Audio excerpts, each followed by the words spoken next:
finding out about what was going on? So I was completely clueless about what's happening. As a matter of fact, I would say I was on board with what was going on.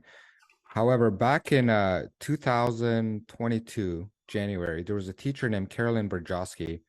She brought up some books that were in the library in grade kindergarten to grade six. And these books, one of them included minors having discussions with each other about sexuality, and then the other book was about a minor that was undergoing medical transition, and they were just kind of trivializing this. And it, to me, when I saw these kind of books were made available to students as early as kindergarten, I started to wonder, what else is the school board doing? Now, I didn't know about this meeting, but once I saw the Waterloo District School Board made an announcement that they took down the video because they were afraid of the hate speech, etc. Right.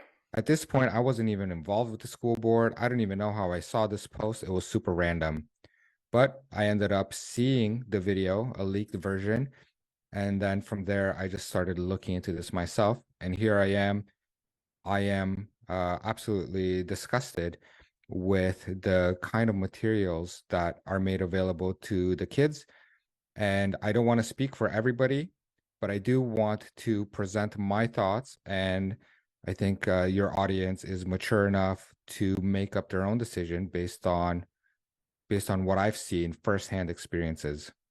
Yeah, no, absolutely. So just because of YouTube censorship, and as I'm making these things more out in the open, I don't want them, YouTube, to take this video off. I really want parents to hear what's going on, and they can watch the full video. And I'll make sure that your YouTube channel is linked in the box. So you went into the book.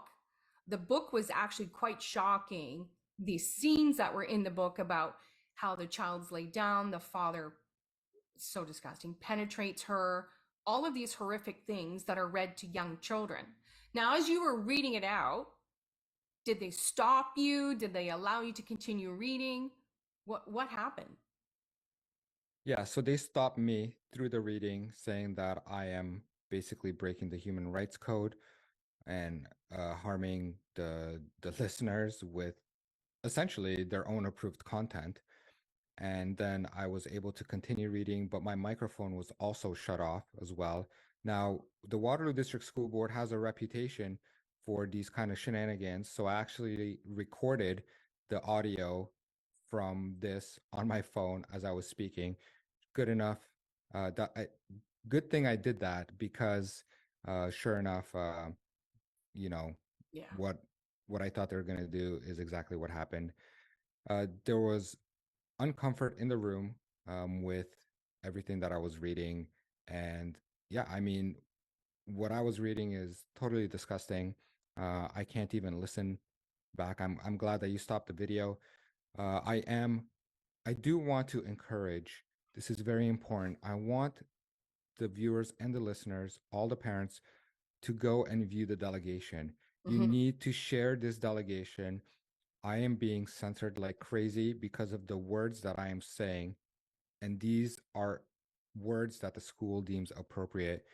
And I need to overcome the censorship because I need to show parents exactly what is being approved. So if I can have people do that, that would be great. You bet. No, we'll make sure that this video gets out wide. Other parents can understand the process that you went through. Keep standing up to these tyrants. Because it's a joke when they stopped you to saying this is violating human rights and going, so what? Children don't have human rights? You are reading this to children, allowing them to take it out. You're allowing them to have it at school. You're providing these books. So it's okay. We don't want to violate the human rights of the school board trustees or wherever else is in the room, but it's okay to violate children. I don't really know whose rights they're protecting at this point, to be honest. I mean, they really don't have a leg to stand on. The kind of discussions that they're having with children and the kind of organizations that are coming in and just teach a child that they're born into the wrong body, I think I think that should not be allowed. How Yeah. can you tell people that you're born into the wrong body? Is that not abusive in itself? And this little lie at the beginning has big ramifications as well, especially if it's repeated all the time, because children will start to wonder and they're going to start being confused. Well, am I born into the wrong body?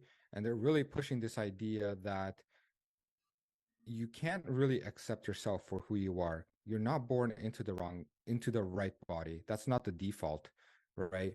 And this is a problem because it's not giving kids the right direction. For sure. No, the BC government just came out with some legislation about early child education programs having this gender identity in as young as 2 or 3 year olds. So now they're trying to indoctrinate parents when their children are very young. Maybe they're new families, they're not awake to everything that's going on, but they're starting right there. And so that would be daycares and preschools. And then when you get into school, we see further more indoctrination. And I just saw that bill.